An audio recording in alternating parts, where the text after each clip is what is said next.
Sveiki,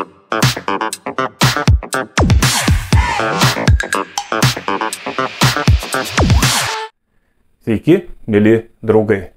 Šį kartą pakalbėsime apie neapykantą, persekiojimą žmonių, o taip pat be abejo, kaip ir be šito niekada neapsieisime, apie rusofobiją. Turbūt daug kas girdėjote šitas naujienas, kada Algis Ramanauskas savo kanale YouTube'yje su Vytautu Sinica kalbėdamasis rinkiminiam tematikom pavartojo tokias frazės, kad žmonės, kurie klausosi rusišką muziką, kurie žiūri rusiškus filmus, nes reikėtų sušaudyti, iš jų atimti vaikus, tik dar nenuspręsti, ką pirmiau reikia, ar prie vaikų juos sušaudyti, ar pirmą vaikus atimti ir juos sušaudyti, bet kuriuo atveju tipo vaikus reikia iš jų atimti. Ir po to kyla iš tikrųjų gana nemažas toksai kaip ir šurmulys ir netgi pasipiktinimas.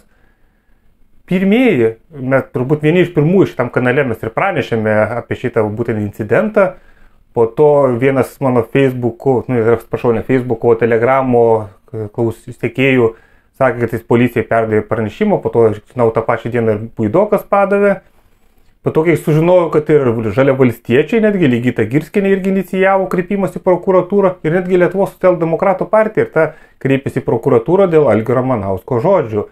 Ir visą šitą reikalą apsėmė netgi Lietuvos žmogaus teisių kažkokia organizacija, kuri dažniausiai tokius dalykus ignoruoja, bet šį kartą kažkodėl tai ėmėsi veiksmų, pradėjo tyrimą dėl Algio Ramanausko kalbų.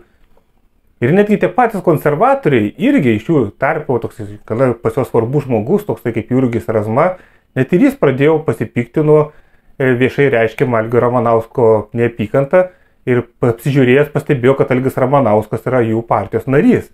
Šitą, kas domėjosi, daug kas jau anksčiau žinojo. Ir teigia, kad jie bandys šalinti Algį Ramanauską iš savo partijos. Kad ir kaip ta istorija baigsis, bet iš tikrųjų gaunasi toks pozityvus signalas. Kai žinia yra pakankamai gerai išplatinama, kai jį pasiekia didelės masės žmonių, o šitą žinią pasiekia tikrai labai didelės masės žmonių, net tas pats Sputnikas įdėjęs ten su angliškais subtitrais, jis paleido irgi per visą pasaulį šitą pasisakymą Algio Ramanausko, tai pamatė labai daug žmonių.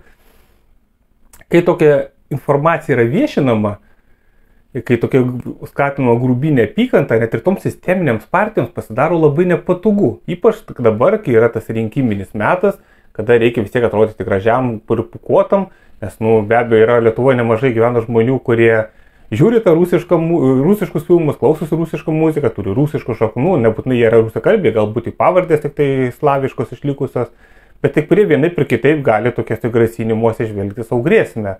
Ir be abejo, net ir tos sisteminės partijos, kad ir kokios jau būtų ciniškos, jas irgi nenori kažkaip irgi prisidėti, kad jų tarpe būtų toks labai jau aršus neapykantos kurstytojas, kuris švelniai neapykantą kurstyti jie savo leidžia, bet jau kur jau per daug peržengia ribas, net ir jiems darosi jau nebeskanu ir negražu ir jie bandosi ant tokių žmonių atsiriboti.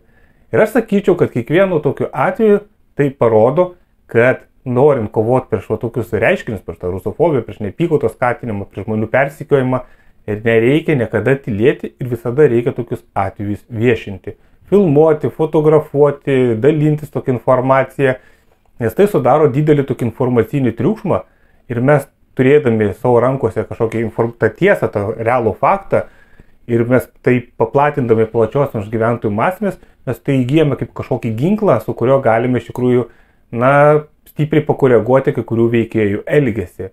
Nes pats blogiausias dalykas yra tas, kuris vyksta tyloje. O tyloje vyksta tokie dalykai, čia dabar neseniai išplaukė informacija, kad čia per pastarosius kelis metus, kai čia tas vyksta karas Ukrainoje, jau nemažai buvo darbuotojų patikrinti ir dalis jų buvo atleisti iš policijos, netgi iš gaisrinės departamentų, už nevatai kažkokias tai prorusiškas pažiūras.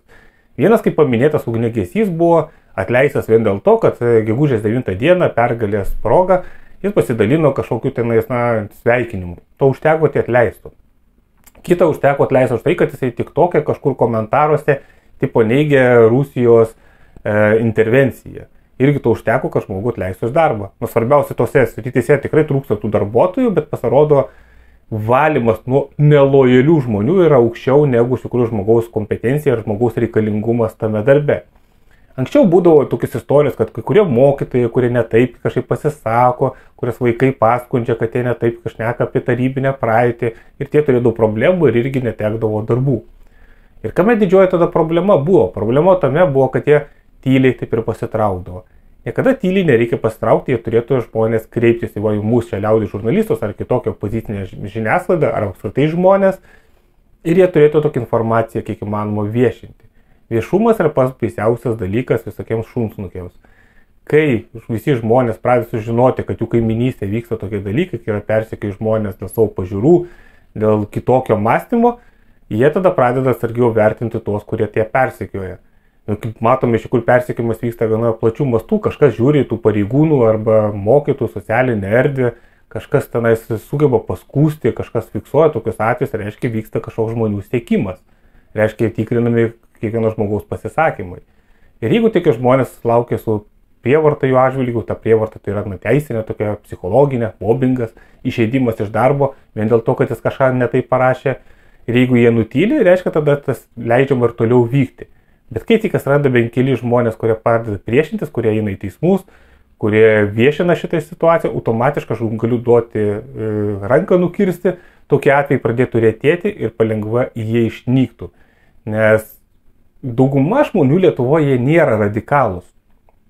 Daugeliu žmonių Lietuvoje netgi labai nepatinka tokie dalykai, kai kažkas yra persekiojama, nes vieną dieną persekioti gali vieną žmogų, kitą dieną gali persekioti kitą žmogų dėl tokių pačių dalykų. Ir paleisi tokį džiną iš butelio, kada žmonės galima persekioti vien už tai, kad neįtinka tau jo pozicija, tai bet kad kuriuo momentu tas dalykas gali įsigręžti prieš vis skirtingų žmonės, skirtingas žmonių grupės.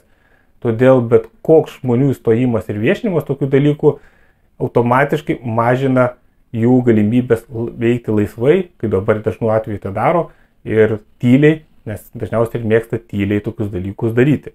Ir štai, kai Algis Ramanauskas prisišnekėjęs, ir anksčiau daug kartų yra tas šnekėjęs, bet kažkaip plačiau, pasklyzdavo mūsų ratuose, bet nepasklydavo labai plačiai tą informaciją, kad jis ant vienom ir kitom visuomenės grupėm vis atvirai grasina.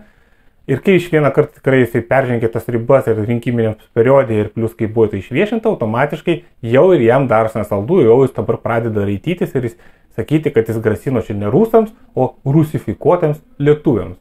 Na, toks pasiaiškinimas jau yra irgi vaikiškas ir idiotiškas, nes koks skirtumas čia esmė ne dėl to, kad rusai, čia esmė dėl to, kad konkrečiai grasinama kitoms jam nepatinkančių žmonių grupėms, vien dėl to, kad jie elgiasi kitaip negu jis norėtų.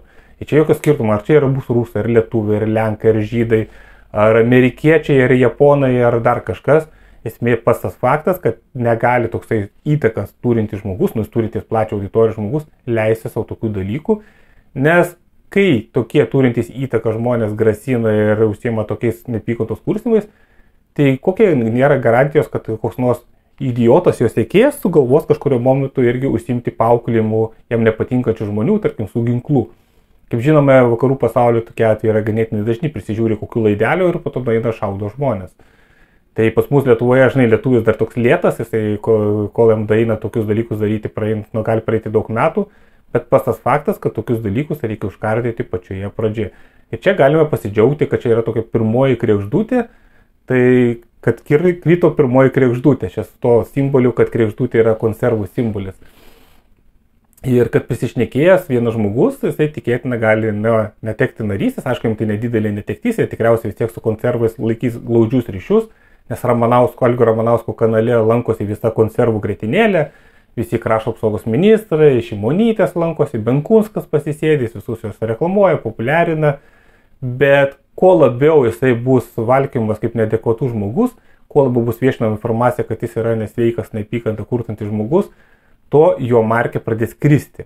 Ir kai jis taps visuomenėje kaip žinomas kaip neadekvatus marginalas, tikėtina net ir patys konservatoriai pradės vengti eitis ir filmuotis. Nes visi, bet kurie atveju, kad ir kokie jie būtų, jie vis tiek nori atrodyti gražus, myli ir pūkuoti ir kad mes rastų vis naujų žmonių, kurie už juos balsuotų.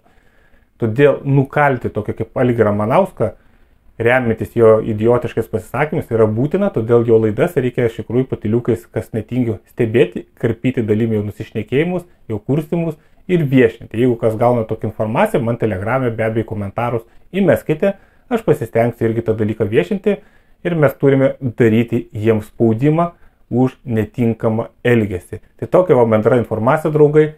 Svarbiausia netylėti, svarbiausia nebijoti, nes jeigu apsileisime, tai mūsų ant galvos užlips ir tikrai sulauksime labai liūdnų dalykų.